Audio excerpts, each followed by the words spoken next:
I don't like words that hide the truth. I don't like words that conceal reality. I don't like euphemisms or euphemistic language. And American English is loaded with euphemisms because Americans have a lot of trouble dealing with reality. Americans have trouble facing the truth. So they invent a kind of a soft language to protect themselves from it. And it gets worse with every generation. For some reason, it just keeps getting worse. I'll give you an example of that. There's a condition in combat. Most people know about it. It's when a fighting person's nervous system has been stressed to its absolute peak and maximum, can't take any more input. The nervous system has either snapped or is about to snap. In the First World War, that condition was called shell shock.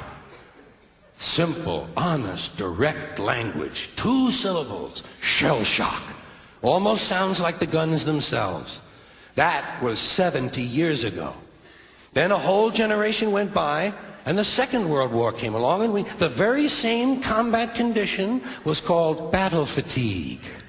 4 syllables now. Takes a little longer to say. Doesn't seem to hurt as much. Fatigue is a nicer word than shock. Shell shock. Battle fatigue. Then we had the war in Korea, 1950. Madison Avenue was riding high by that time, and the very same combat condition was called operational exhaustion. Hey, we're up to 8 syllables now. And the humanity has been squeezed completely out of the phrase. It's totally sterile now. Operational exhaustion. Sounds like something that might happen to your car.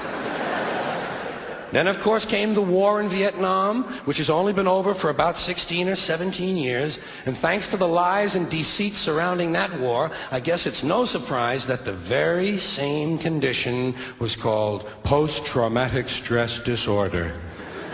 Still 8 syllables, but we've added a hyphen. And the pain is completely buried under jargon. Post-traumatic stress disorder. I'll bet you if we'd have still been calling it shell shock, some of those Vietnam veterans might have gotten the attention they needed at the time. I'll bet you that. I'll bet you that.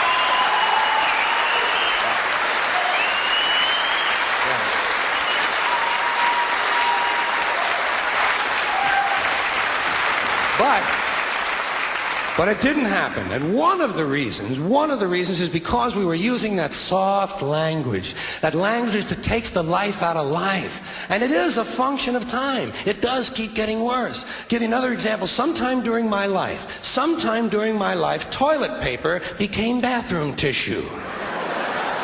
I wasn't notified of this. No one asked me if I agreed with it. It just happened. Toilet paper became bathroom tissue.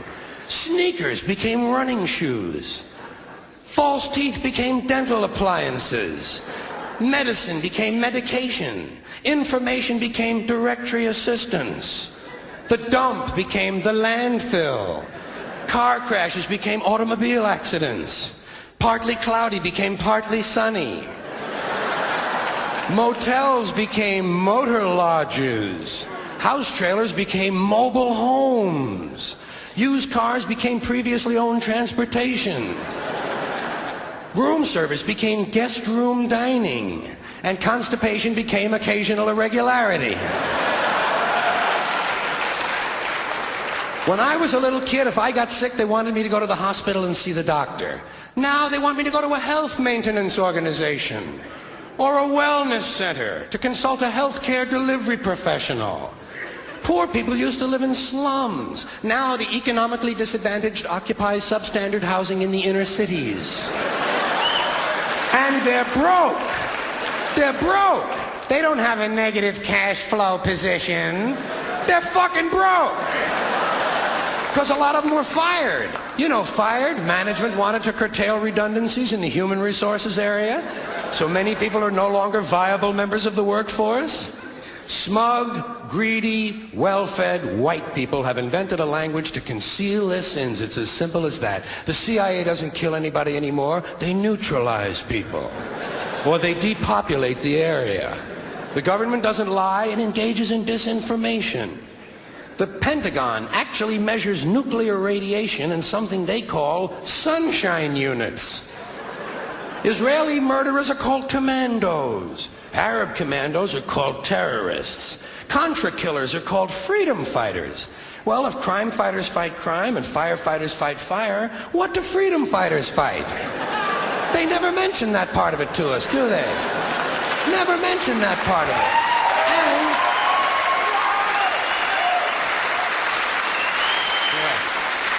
And some of this stuff is just silly. We all know that. Like on the airlines, they say they want a pre-board.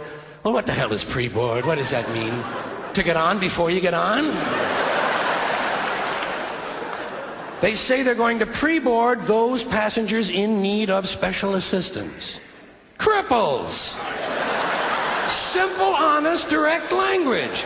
There's no shame attached to the word cripple that I can find in any dictionary. No shame attached to it. In fact, it's a word used in Bible translations. Jesus healed the cripples. Doesn't take 7 words to describe that condition. But we don't have any cripples in this country anymore. We have the physically challenged. Is that a grotesque enough evasion for you? How about differently abled? I've heard them called that, differently abled. You can't even call these people handicapped anymore. They'll say, we're not handicapped, we're handy-capable. These poor people have been bullshitted by the system into believing that if you change the name of the condition, somehow you'll change the condition. Well, hey, cousin, doesn't happen. Doesn't happen. We have no more deaf people in this country, hearing impaired. No one's blind anymore, partially sighted or visually impaired. We have no more stupid people. Everybody has a learning disorder. Or he's minimally exceptional. How would you like to be told that about your child? He's minimally exceptional. Oh, thank God for that. Psychologists actually have started calling ugly people those with severe appearance deficits. It's getting so bad that any day now I expect to hear a rape victim referred to as an unwilling sperm recipient.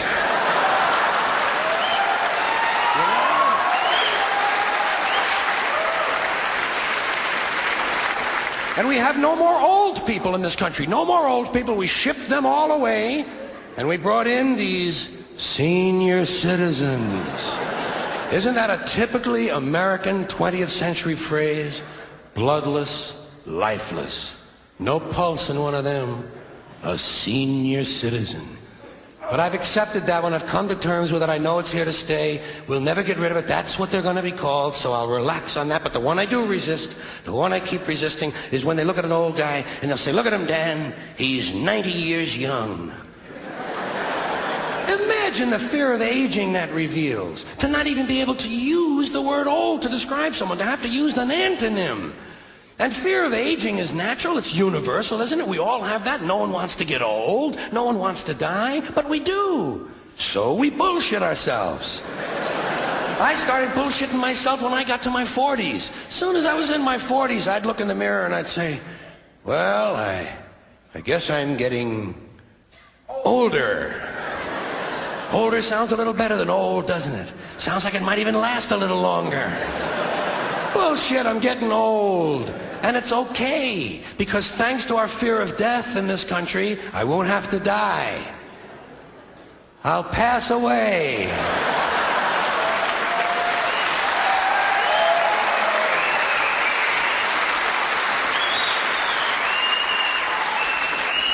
Or I'll expire like a magazine subscription. If it happens in the hospital, they'll call it a terminal episode. The insurance company will refer to it as negative patient care outcome. And if it's the result of malpractice, they'll say it was a therapeutic misadventure. I'm telling you, some of this language makes me want to vomit. Well, maybe not vomit. Makes me want to engage in an involuntary personal protein spill.